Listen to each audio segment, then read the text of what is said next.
Your Excellency.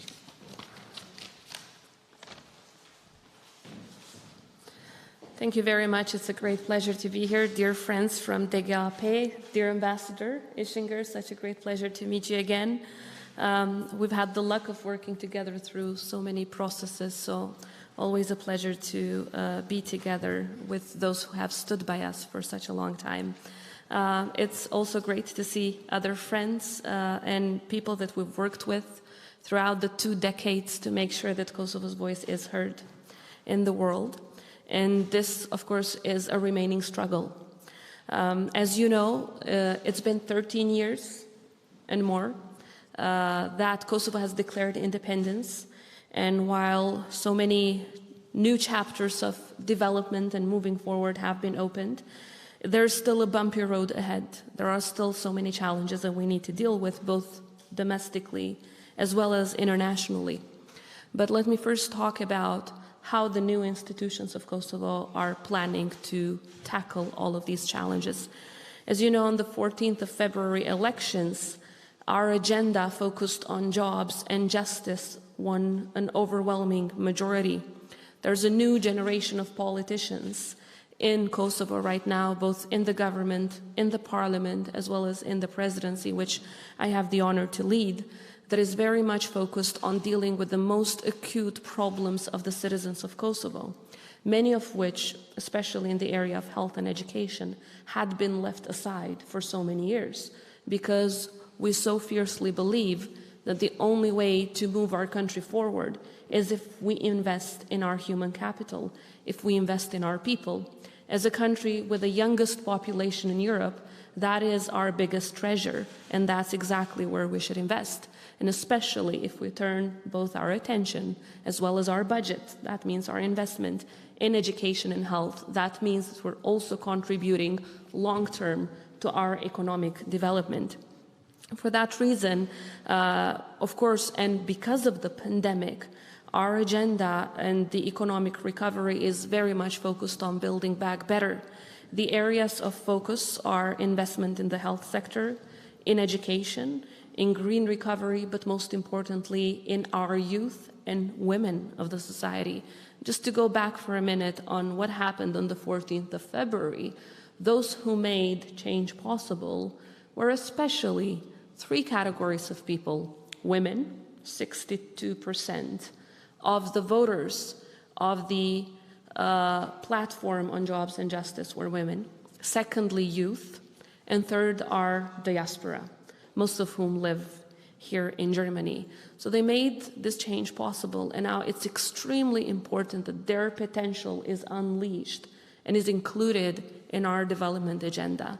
Right now, so what we found actually in the institutions is that around the unemployment among youth is around 50%. And when we're talking about inactivity rate among women is at 80%, not just the largest in the Balkans, but one of the largest in the world. So I'm personally very much committed to making sure that beyond just my capacity as president of Kosovo, that is mostly focused according to the Constitution in foreign policy and defense policy, that I put the issue of economic empowerment of women at the top of my agenda, along with green recovery and other issues that deal with helping the most vulnerable, especially now post-pandemic. Of course, rule of law is the centerpiece of everything that we do. Strongly believe that success in any other area is impossible unless we are successful in our rule of law efforts. For that reason, the reforms that have started from the current institutions of Kosovo are happening at a record pace, and the cornerstone of our reforms in the justice sector on one hand and the security sector on the other hand is the vetting process. Obviously, we want to learn from examples in the region and elsewhere, also learn from their mistakes and what went wrong when it comes to vetting in other countries, but we absolutely think it's indispensable, because I think that as a country we will prove not just to our citizens, but also we will prove to the rest of the world who came at our rescue that we are standing on our own feet at the day where citizens of Kosovo truly believe that even if the public institutions are violating their rights, they have a place where they can complain and there will be justice there. At the moment where the level of trust in the police, in the prosecutor's office, in the justice sector in general is extremely high, and that's the place where the rights of our citizens are ultimately protected.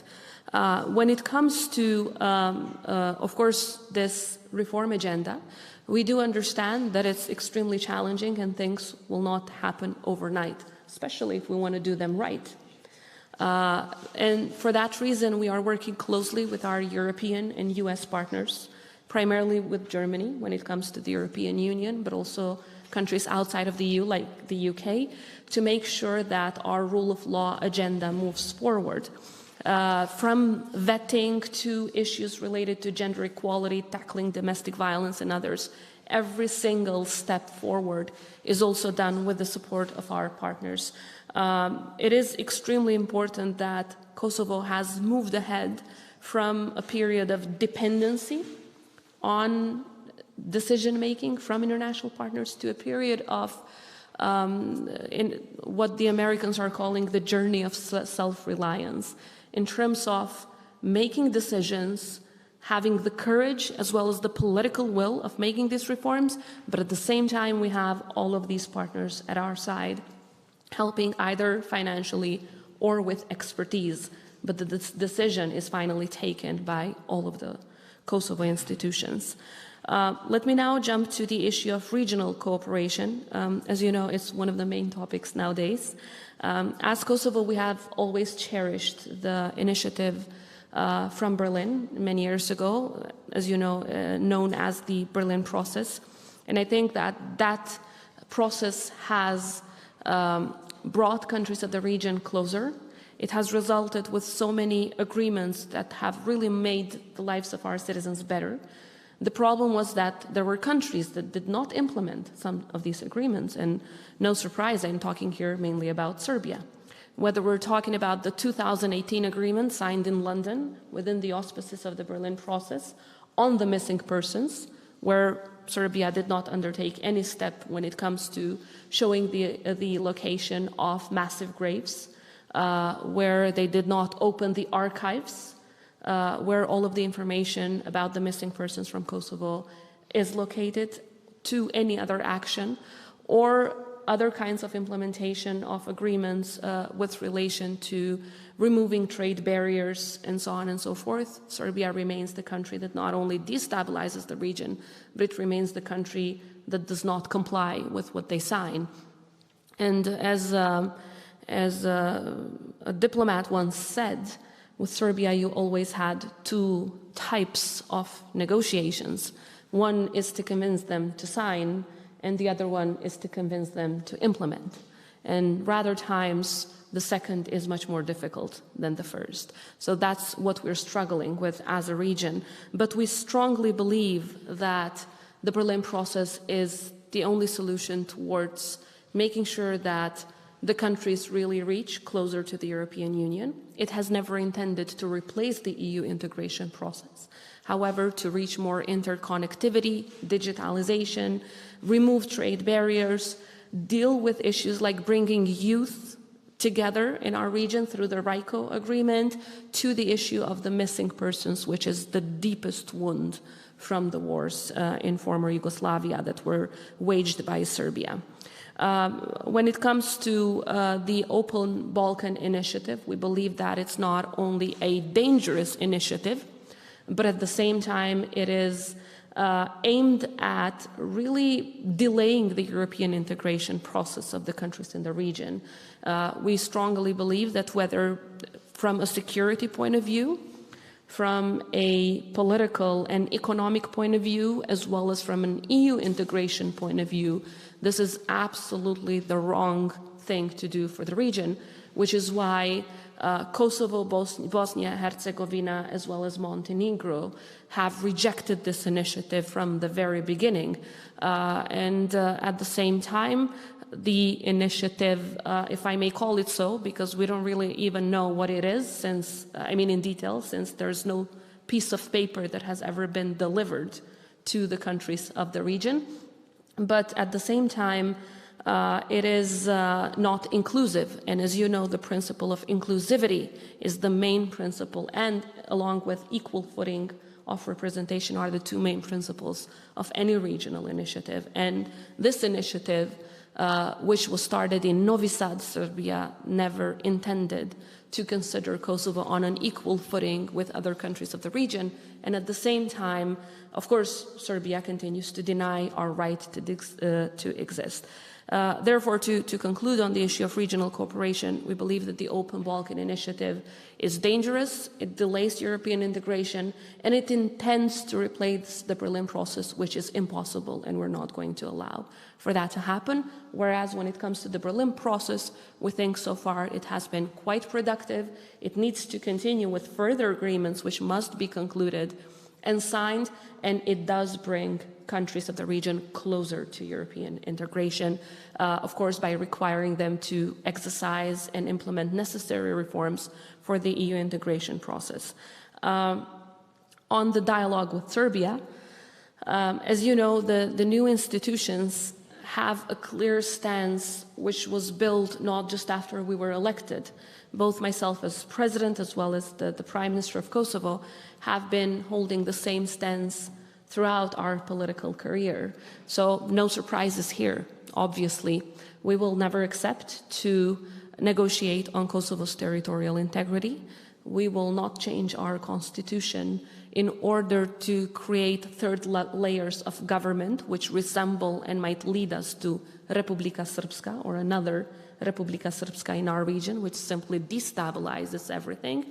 And of course, we will not negotiate Kosovo's status, which has been resolved once and forever with the Declaration of Independence on the 17th of February 2008 and reconfirmed by the International Court of Justice.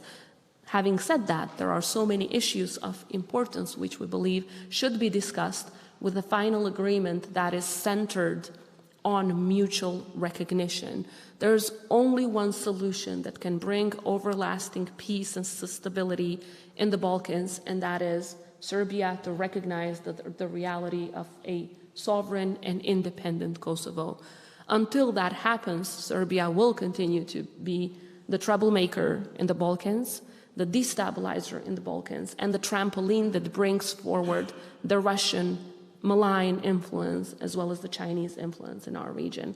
So for that reason, I believe it's about time that the international community is loud and clear towards Vučić and other leaders in Serbia that they should not aim at sitting at two chairs at once. They cannot pretend to be the pro-Europeans, which they are not, and at the same time increase their political, economic, as well as military cooperation with Russia. Just to give you an example, a few months ago, we had a military exercise called Defender 21 with NATO members, primarily with the United States. All countries in the region, not just the Western Balkans, but Greece and other countries participated in this military exercise. If you look at the map, there's only one dot there that is empty. Only one country that did not accept to participate in this military exercise, Defender 21, with NATO allies, and that was Serbia. And that exact same day that we were doing the military exercise with the US Army, Serbia organized their own military exercise with Russia and Belarus, showing in this way where they stand when it comes to military cooperation and sending a message, which I do hope was not ignored by our international partners. The same now with the Afghanistan crisis. Countries like Kosovo, which was the first one, Albania, North Macedonia, and others have shown NATO who its true friends are in the region. So when it comes to the dialogue, Kosovo is absolutely being the constructive party in the process. I know that there's quite a lot of efforts from biased people in Brussels and elsewhere to portray Kosovo as the one that is destructive. That is absolutely not true. The truth is this: Kosovo has accepted to be entirely committed to the process, to participate in each and every round of dialogue, despite of the fact that Serbia has never apologized for the horrendous crimes committed against our people. We have participated in every round of the dialogue, and we have made concrete proposals in every round of the dialogue. Serbia has made no proposals. Serbia has rejected every proposal, and in fact, it has focused on horrible insults during the negotiation process. For that reason, to have people trying to portray Kosovo as the destructive party is absolutely biased and shows that there are still attempts to make Kosovo look bad internationally, while the reality is that our constructiveness is shown on a daily basis with concrete proposals that would contribute to further stability in our region, including proposals when it comes to the issue of the missing persons, which we believe is absolutely urgent and should be dealt with immediately. In terms of how geopolitics in the Balkans are evolving, I did mention the unfortunate influence of Russia, and when it comes to economic influence of also China. That is, of course, again, because of Serbia, but Kosovo has shown to be, I guess, the country that has strongly rejected both of these influences in all terms, including during their vaccine diplomacy, if I may call it so. Kosovo was the only country in the region to reject the Russian and the Chinese vaccine, and has only resorted to European and American vaccines so far. But it is extremely important that both the EU and NATO understand that the only way to tackle this malign influence is to be more concrete when it comes to our region's accession to the European Union, in the case of Kosovo also joining NATO. So we do need further support from our partners so that we can be where we deserve to be, both when it comes to visa liberalization, which is a process that should have been finished by the EU so long ago because we fulfilled our criteria many years ago, and now it's up to the EU to deliver, but at the same time to support Kosovo's entry into NATO as one of the aspects that would help security in our region and would fight malign influence in all of the Western Balkans. For us, Kosovo's future lies in the European Union family. We have never looked elsewhere. We never will be looking elsewhere. We do not see this just as an option. It's absolutely the only alternative. And as the new institutions, we will do our utmost to make sure that all of these reforms are delivered and are implemented on a very timely fashion. To conclude, perhaps, just to leave a little bit time for questions, the EU, but especially Germany, on one side, and the United States of America remain Kosovo's two most strategic partners. We are very thankful for Germany, the US, and other countries for standing by us during both good and bad times. And I do hope that while we work together, we can achieve new successes and sustainable peace in the region. And this can be achieved when Kosovo is an equal member of the international community. So I appeal once again to Germany and to other friends to support Kosovo's further membership in international organizations, as well as in our efforts to strengthen statehood through new recognitions, because that would not only be Kosovo's success, it will, just like everything else we have achieved so far, a joint success of ours and our partners. Thank you for your attention.